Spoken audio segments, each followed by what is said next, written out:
Good morning. Let me start by recognizing several that are with us. We are joined by the president of the Empire State Baptist Convention, Reverend Carl Washington, who also pastors the New Mount Zion Baptist Church in Harlem. Reverend Johnny Green, national president of Impact, who pastors Mount Nebo Baptist Church. Reverend Lawrence Aker, pastor of Cornerstone Baptist Church in Brooklyn.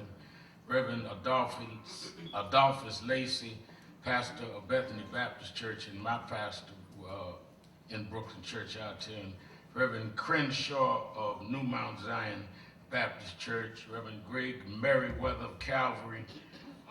Reverend Malcolm Bird of Mother AME Zion, one of our historic churches here in Harlem. Reverend Evan Gray of Macedonia Baptist Church in Far Rockaway.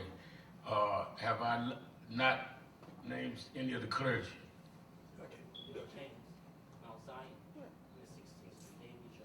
Mount Zion AME Church.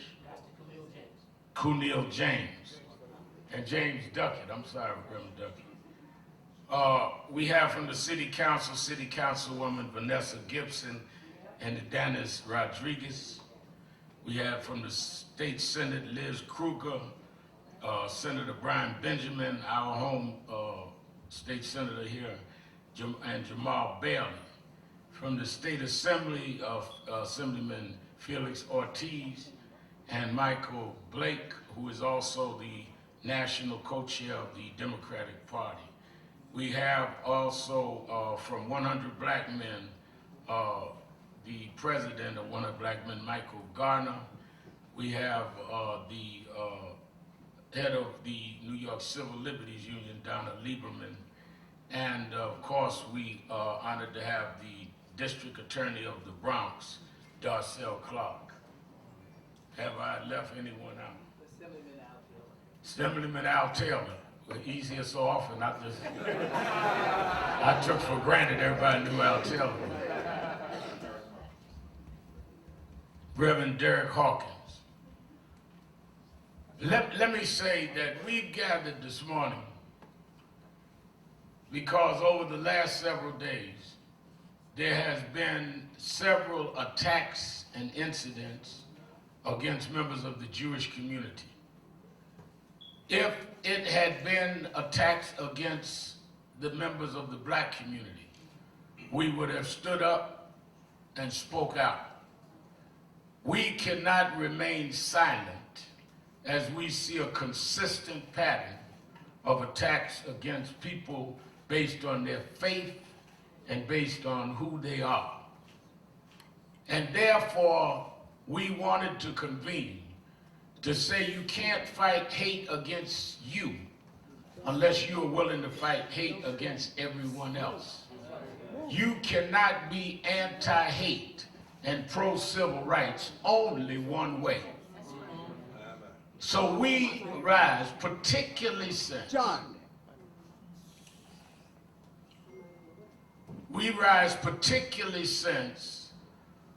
the incidents involved blacks that have been arrested and charged, to say that we will not be silent and that we condemn any attacks, any hate crimes, any efforts by anyone to try and in any way impede the continuing move toward trying to heal whatever we have had to try and heal in the Black and Jewish community. We are not unaware that there has been tensions, but we have also been those that have strived to work those tensions out down through the years. And this will not set us back. We will cooperate and stand with any move in our community to investigate hate crimes, no matter who the hated and no matter who the hater. We want to be crystal clear as the elected officials, from the governor to the mayor, move on these issues, that we encourage members of our community to cooperate and stand for what is right and righteous. Let us not forget, as we pray today for the health of John Lewis, the congressman from Georgia, that he constantly reminded us that were in the generation behind, that if it hadn't been for Goodman, Cheney, and Swerner, 2 Jews and a black, we would not have gotten the Voting Rights Act. It was Rabbi Abraham Heschel that marched with Dr. King. We cannot afford to be divided, and when there's wrong on either side, we must speak up, we must step up, we must stand up loudly and denounce it. Yes, we have had issues. Yes, there are going to be some on either side that are always going to bring up past issues. But let the word go forward that we are not living in the past, and we're not going to let some bring us back to the past. We are going to build a future together where it is understood that hate anywhere is hate everywhere. When you attack anyone, you're attacking me too.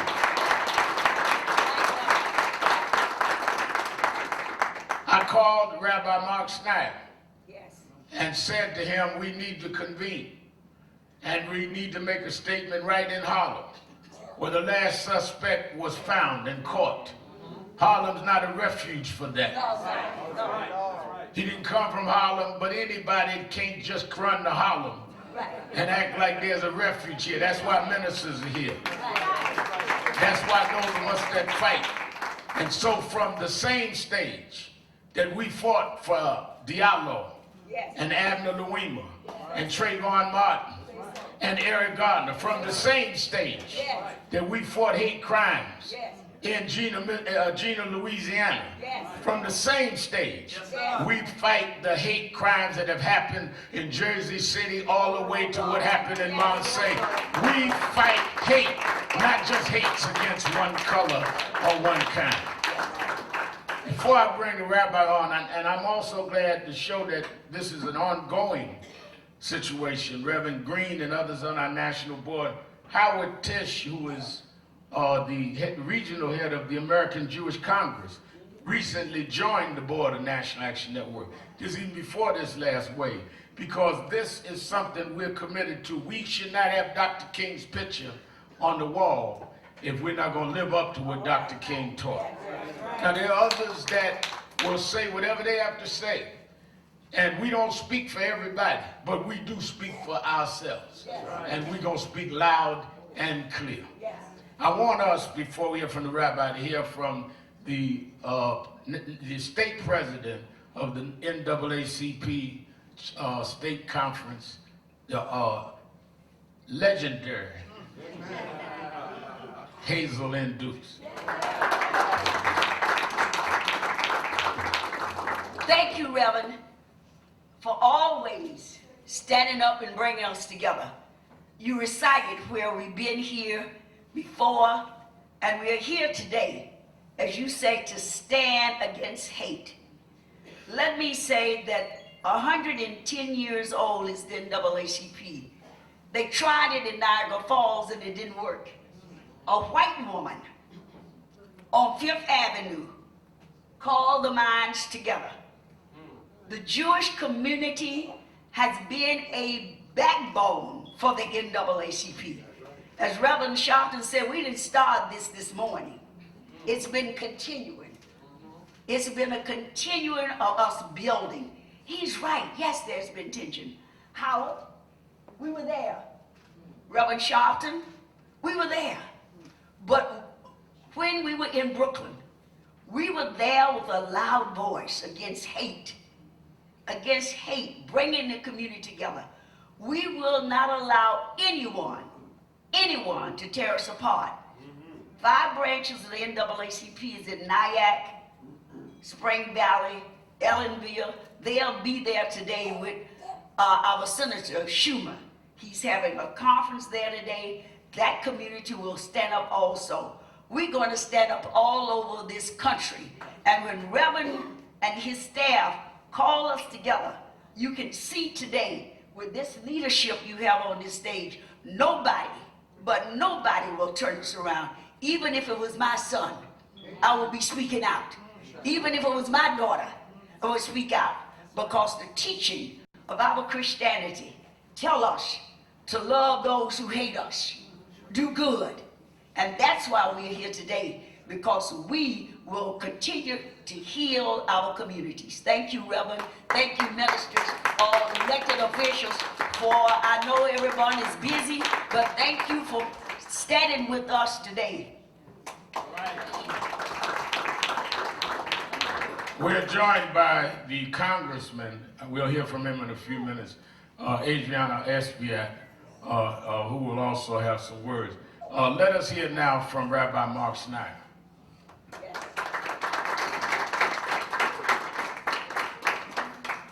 Thank you, Reverend Sharpton. Thank you, dear Hazel, for those very passionate words.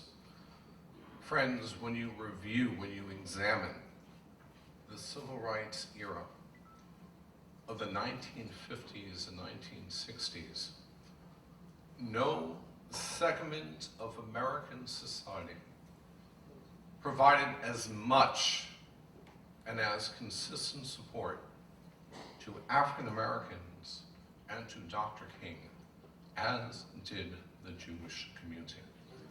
As both Reverend Sharpton and Hazel Dukes articulated, that it was the historic Black-Jewish alliance that led to some of the greatest political and social changes in the history of our nation. Unfortunately, after the tragic assassination of Dr. King, that relationship began to spiral downward. It became defined by an element of conflict and not cooperation. But for the past 15 years, Reverend Sharpton and I have been working together to bring about a reconciliation, to bring about a strengthening of relations between African Americans and Jews, so that in the city of New York, it is cooperation and not conflict that is the defining element in Black-Jewish relations. When I spoke yesterday with Reverend Sharpton, I reminded myself that a people who fight for their own rights are only as honorable as when they fight for the rights of all people. Yes. And to be standing here with such a distinguished group of civil rights leaders, I could not help but immediately accept Reverend Sharpton's invitation to join everyone here today. As Reverend Sharpton said to me yesterday, how deeply disturbed he is by the anti-Semitic attacks on the Jewish community, particularly when many of these attacks have been perpetrated by members of the African American community. Friends, you'll find that Jewish history, and with this I conclude, one thing we have learned in Jewish history, Reverend Al, that casual Jews become Jewish casualties. And we cannot fight our battles alone.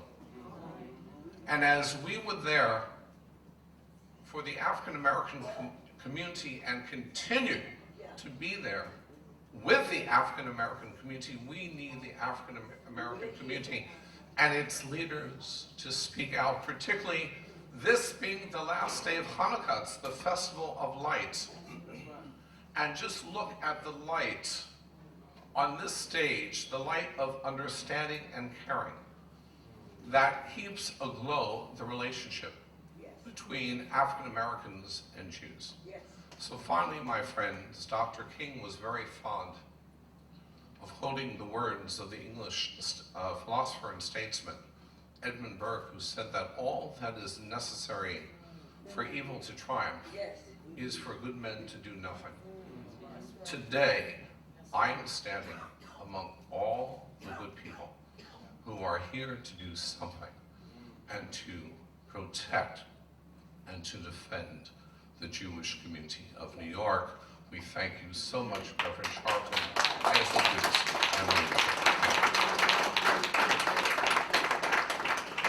Rabbi Mark Schneider, let us hear from Congressman Adriano Espaillat. Thank you, Rabbi. Thank you, Reverend Hazel Dukes. This is another unfortunate crossroad in America. I come here with a heavy heart. Over a year ago, we had a white supremacist group go up to Washington Heights, to Fort Washington Avenue. Over 100 of them,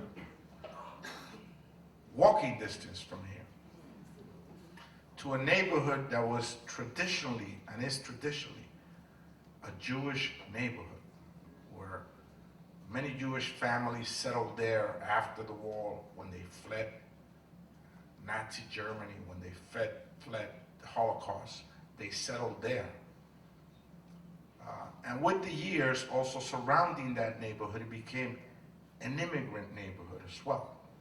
Many immigrants from all over the world have settled in Washington Heights. It has the George Washington Bridge, which is the Golden Gate to New York City there. And I suppose that those white supremacists went there precisely because they knew the symbolic nature of that neighborhood. And they went there to spew their hate, their message. And they rolled out a banner against immigrants, and they perhaps thought they will place fear in our neighbors, but that's a resilient neighborhood. We came out the next day. And when the Nation, the prestigious media outlet, did a foil on ICE to find out who they surveilled, it turns out that the vigil that we had protesting the presence of those white supremacist groups was surveilled by ICE. So this is an epidemic. This is an epidemic, and as Martin Luther King used to say, the silence of our friends, right? It's very critical. The silence of our friends. Those that spew hate do it in a very loud, noisy way. We can hear them, but we can also hear the silence of our friends when that happens. So that's why I'm here today, because they will come after those of the Jewish faith tonight, and if we don't act, tomorrow they will come out after Christians. That's right. And if we don't act, they will go after Muslims. And if we don't act, they will go after immigrants. And if we don't act, they will go after Americans, African Americans. And if we don't act, they will go after the LGBT community. And so we must not turn our heads. When they go after one of us, they go after all of us. And that's why we're here today. That's why we're here today. So I want to thank the Reverend Rabbi for bringing this forum. And we must sit down with law enforcement. And we must sit down with the leaders of the Jewish community, break bread and come together so we can combat this epidemic. This is an epidemic in America. I'm not here to point fingers at anybody. We should not engage in pointing fingers either. This is something that we should resolve proactively, and that's why I'm here today, because I will not be silent. Because the problem is the silence of our friends. There has been no battle in the last 15 years, and possibly longer, around hate crimes, whether it be anti-Semitic, whether it be anti-Black, anti-Latino, anti-LGBTQ, anti-Muslim, that our shoulder has not been shoulder to shoulder with Donna Lieberman of the New York City Civil Liberties Union.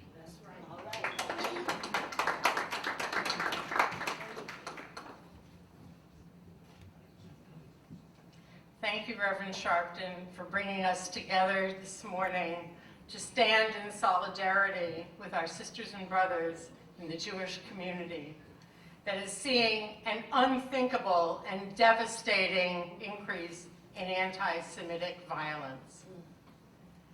It is important and valuable for us to stand together and embrace our common humanity, our pain, and yes, our differences, and to commit ourselves to push back against the hate that has become too much a part of our lives. Whether that hatred is aimed at the other religion, the other nationality, the other who are not citizens, or who have another gender expression, identity, or sexual orientation. But it is also time for New Yorkers to do more than come together after this horrific anti-Semitic attack and say, we stand with you. Yes, we do. We are brothers and sisters. But it is time for all of us to take responsibility. To call out anti-Semitism when we see it. To call out racism. To call out homophobia and anti-Muslim bias. Whether it is the manifestation of a serious mental illness, or when it comes from some radical fringe, or from our own friends and neighbors, or as happens day in, day out in the Trump administration, when it comes from the President of the United States. Because when hate wins, we all lose. That's right. And it is time for us to dig deep and ask hard questions, not least of which is, how can we ensure that people with mental illness and their families can get treatment that is so desperately needed and so unavailable? And it is time for us to dig deep and get to work building bridges and the respect and understanding that follows between many different racial, ethnic, gendered communities that make New York the beautiful tapestry that it is, or that it can be. When people know each other as people, we are less likely to fall prey to demonizing and hate. When our kids play together and go to school together, when we live in the same neighborhoods, we are all less likely to be bullies and haters. And when adults set a good or bad example, we all know children will listen. Historically, Jewish people and African American people have stood together to fight back against bigotry and hate. We do so again today. And we must and we will build the biggest tent imaginable to get this job done. We have no choice. Thank you. President of Impact, Reverend Johnny Green.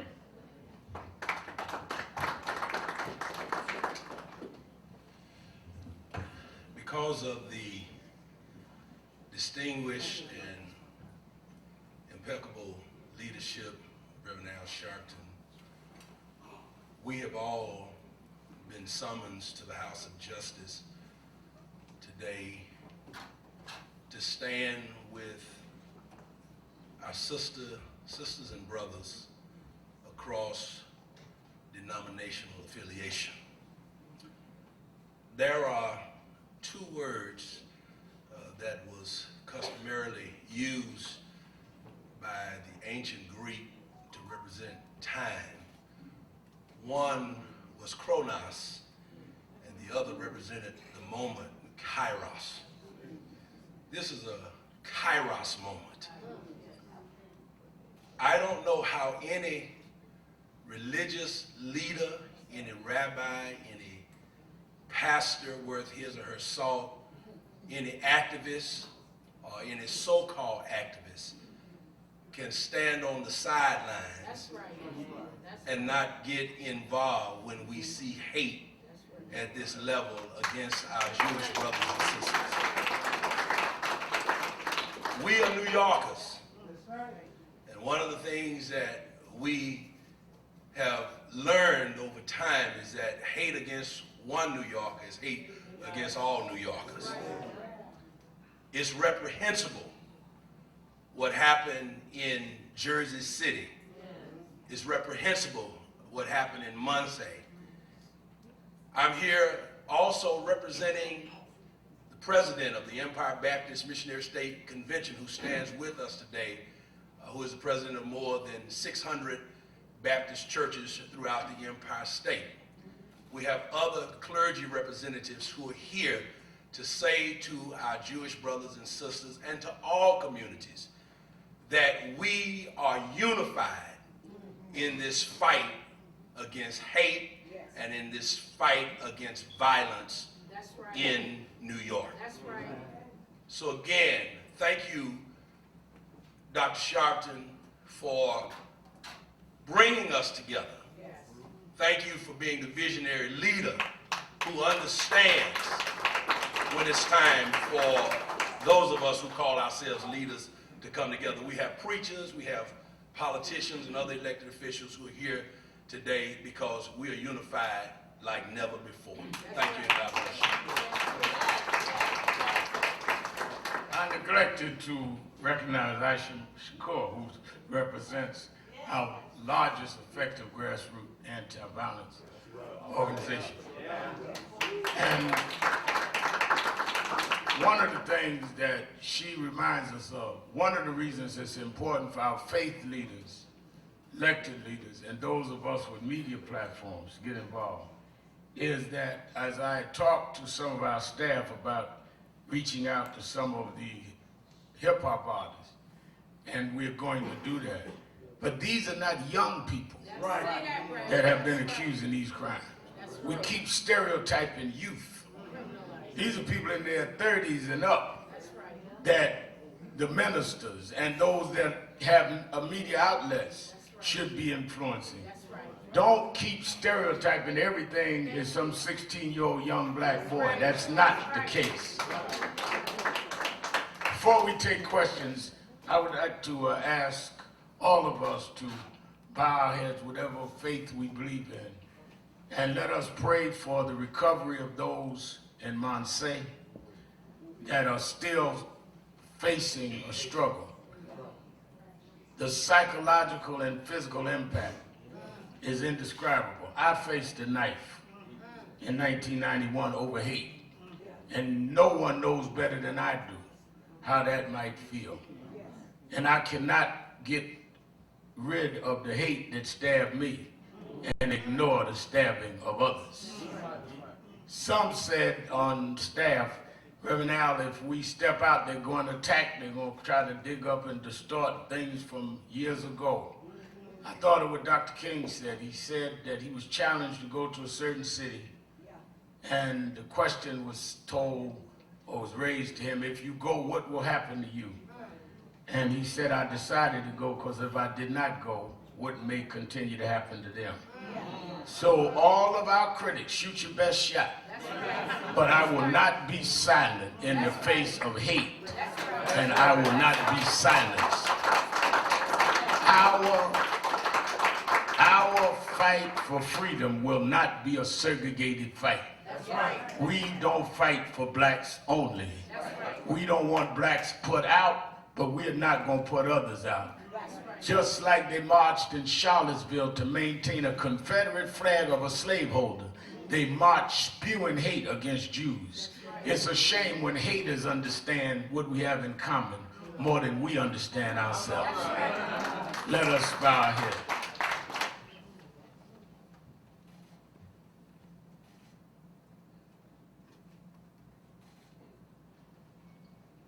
Amen.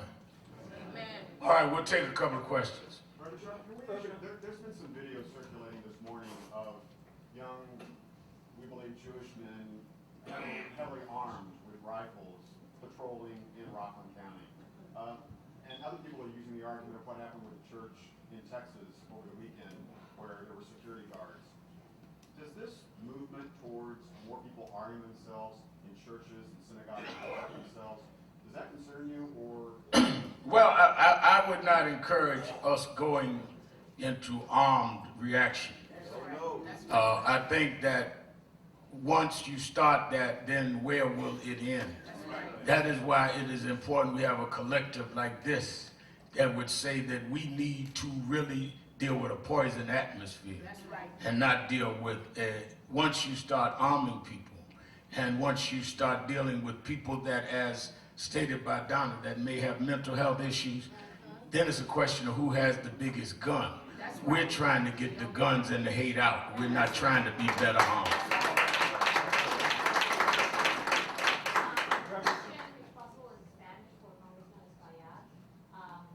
Respecto a los videos que han salido supuestamente de gente patrullando armados y el hecho de que el acusado puede tener problemas mentales, ¿qué usted puede decir de eso? Oh, you don't like my Spanish?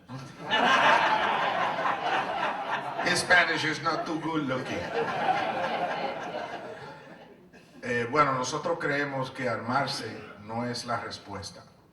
La respuesta es trabajar con las agencias de la ley y asegurar de que el odio no exista en nuestra comunidad.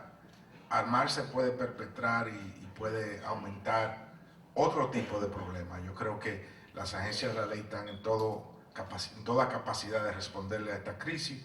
Nosotros debemos de hablar con ellos y eliminar el odio en este estado. I said what you said in Spanish. Reverend, I want to ask you about the proposals from our leaders, Governor Cuomo and Mayor de Blasio. From the mayor's side, more security, more police patrols, and then you have the governor saying he wants a domestic terrorism law for these kinds of crimes, which presumably would affect more than just the Jewish community. What are your reactions to those? We have to look at both. We are certainly in touch with the governor. Someone from his office will be giving us the legislation, and the patrols. We'd have to talk to the mayor. It would be unfair for this collective to take a position that we've not seen and discussed. What would you want to tell them? I would want to tell them that we need anti-hate legislation, and we need to have protection, but we need to also make sure that we do it with safeguards that we do not cause more problems than we solve. I'll take two more.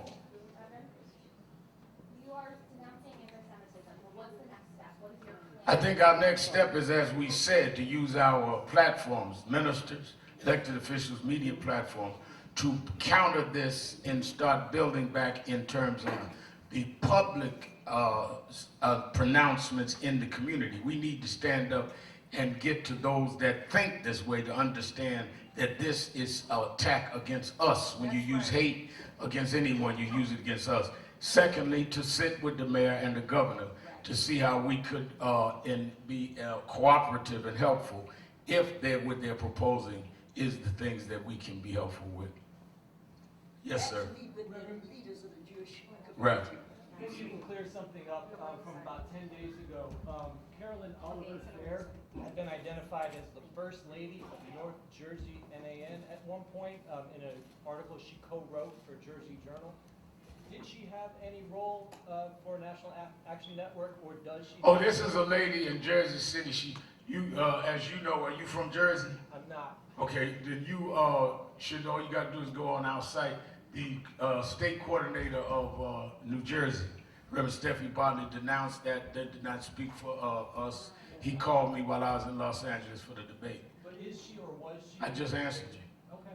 You're saying she was not ever? I said that he denounced it. I believe she was elected to an office that he suspended in her local chapter. Okay, thank you. But that is why we clearly mentioned Jersey City this morning. All right, let me say before we dismiss, Assemblywoman Inez Dickens did join us as well. All right, thank you very much.